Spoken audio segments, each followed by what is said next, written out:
আমাদের দেশে বিভিন্ন ধরনের মাহফিল হয়, দিনী জলসা হয়। কোনো মাহফিল আয়োজন করেন সাধারণ মানুষ, সহযোগিতা করেন বিত্তশালী ধনী তারা, বয়ান করেন ওলামায়ে কেরাম। আজকের মাহফিল ব্যতিক্রম একটা মাহফিল। আয়োজক ওলামায়ে কেরাম, অর্থ দিয়েছেন ওলামায়ে কেরাম, বয়ান করছেন ওলামায়ে কেরাম, শ্রোতাদের অধিকাংশ ওলামায়ে কেরাম তোলাবে ইসলাম। আমার মনে হয় ময়দানটা আল্লাহ পাকের পক্ষের থেকে এক রুহানি মজমায় পরিণত হয়েছে। শুকর আদায় করি আলহামদুলিল্লাহ। সিরাত মাহফিলের আলোচনা, সিরাত সম্পর্কে আলোচনা মাসব্যাপী করলেও কিন্তু সম্পূর্ণ হয় না। গুরুত্বপূর্ণ আলোচনা হয়েছে, আরও হবে ইনশাল্লাহ। মাগরিব আগে মাত্র কয়েকটা মিনিট কথা বলতে চাই।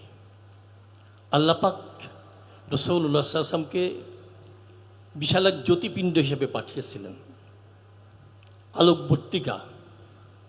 তার কাছে যারাই গিয়েছেন তারা আলোকিত মানুষে পরিণত হয়েছেন। দুই একটা বলি। উম্মতের মধ্যে শ্রেষ্ঠ ব্যক্তিত্ব, অর্থাৎ নবী রাসূলগণের তালিকা করার পর উম্মতের তালিকা শুরু হলে প্রথম যে নামটা আসবে আবু বকর সিদ্দিক রাদিয়াল্লাহু তাআলা। আল্লাহ পাকের হাবিবের সহবতে যাওয়ার পর কেমন হয়েছিলেন? যাকে শ্রেষ্ঠ উম্মত বলা হয়, জান্নাতি উম্মতের মধ্যে প্রথমে ঢুকবেন। তিনি জান্নাতে ঢোকার আগ পর্যন্ত কোনো উম্মত ঢুকতে পারবেন না।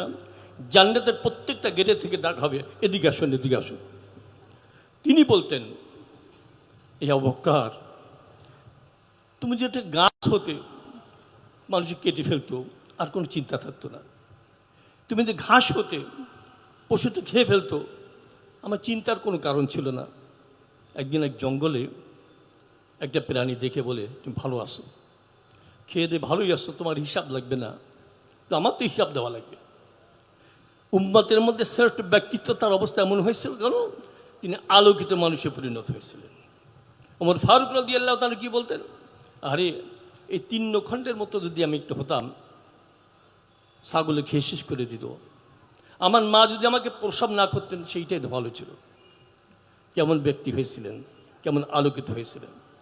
আল্লাহ পাকের হাবিব রাসূলুল্লাহ সাল্লাল্লাহু আলাইহি ওয়াসাল্লাম চলে গেছেন, আর আসবেন না, চলে গেছেন। হ্যাঁ, তার ঘ্রাণ কিছু সংখ্যক মানুষের মধ্যে পাওয়া যায়। হাক্কানি ওলামায়ে কেরাম, ওয়ারাসাতুল আম্বিয়া, নায়েবে রাসূল, তাদের মধ্যে আল্লাহ পাকের হাবিবের ঘ্রাণ পাওয়া যায়। তাদের সহবতে যারা আসে তারাও কিন্তু আলোকিত মানুষে পরিণত হয়। এই আশা নিয়েই বোধ হয় মুআজ্জাজ ওলামায়ে কেরাম এই বিরাট রুহানি মজমার আয়োজন করেছেন। আল্লাহ পাকের হাবিব রাসূলুল্লাহ সাল্লাল্লাহু আলাইহি ওয়াসাল্লাম শুধু তো আমাদের রাসূল ছিলেন না, পশু পাখি প্রাণী পাথর গাছ তাদের রাসূল ছিলেন। আপনারা জানেন, মুআজ্জাজ ওলামায়ে আমার থেকে ভালো জানেন। জাবির ইবনে সামুরা রাদিয়াল্লাহু তাআলা তিনি বর্ণনা করছেন, রাসূলুল্লাহ সাল্লাল্লাহু আলাইহি ওয়াসাল্লাম একবার যা বলেছেন, শোনো, মক্কার একটা পাথর আমাকে অনেক আগের থেকে সালাম দিত, নবুয়ত প্রাপ্তির আগের থেকে আমাকে সালাম দিত, এখনও সালাম দেয়। পাথরটাকে চিনি। এমনকি গাছেও সালাম দিত। আলী রাদিয়াল্লাহু তাআলা ইরশাদ করেন, পাথরে গাছে বিভিন্ন জায়গায় যখন চলতেন সালামের আওয়াজ আসতো। আপনারা জানেন, খেজুর গাছের কাণ্ডে ঠেস দিয়ে জাবির ইবনে আব্দুল্লাহ রাদিয়াল্লাহু তাআলার বর্ণনা বুখারী শরীফের। তিনি কী করতেন? খুতবা দিতেন। প্রস্তাব রাখা হলো একটা উঁচু জায়গা, একটা মেম্বার করলে খুতবা দিতে সহজ হবে। মেম্বার তৈরি হয়ে গেল। যেদিন মেম্বার বসছেন, বিলাল রাদিয়াল্লাহু তাআলা আজান দিবেন, এর মধ্যে কান্নার আওয়াজ আসতেছে। সাহাবায়ে কেন এদিক ওদিক তাকান, আওয়াজ শোনা, কাউকে দেখা যায় না কোন জায়গা থেকে আওয়াজ আসে। এরপর গাছটা থরথর করে কম্পন শুরু হয়েছে। তার মধ্যে আল্লাহ পাকের হাবিব রাসূলুল্লাহ সাল্লাল্লাহু আলাইহি ওয়াসাল্লাম নামলেন মেম্বার থেকে। ছোট্ট বাচ্চার কান্না নিবারণের জন্য যেমন সান্ত্বনা দেওয়া হয়, রাসূলুল্লাহ সাল্লাল্লাহু আলাইহি ওয়াসাল্লাম ওই খেজুর গাছের গায়ে তখন হাত বুলিয়ে বুলিয়ে সান্ত্বনা দেওয়ার চেষ্টা করলেন। গাছে চিনল, পাহাড়ে চিনল, পাথরে ছিল, বাকি আমরা চিনার মতো চিনতে পারি নাই। শেষে একটা প্রস্তাব রাখতে চাই, যেহেতু সময় একেবারে সংক্ষেপ। বাংলাদেশের অবস্থা, পঙ্গপাল যদি কোনো ক্ষেতে একবার নেমে যায় সব উজাড় করে ফেলে।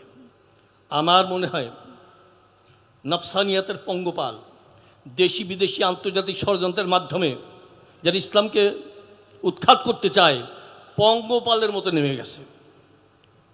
রন্ধ্রে রন্ধ্রে এমন অবস্থা সৃষ্টি হয়েছে, মানুষ সঠিক পথ থেকে বঞ্চিত হয়ে তারা গুমরাহের দিকে চলছে। এ বিষয়ে আমি একটা প্রস্তাব রাখতে চাই। প্রস্তাব ছোট মুখে বড় কথা হবে।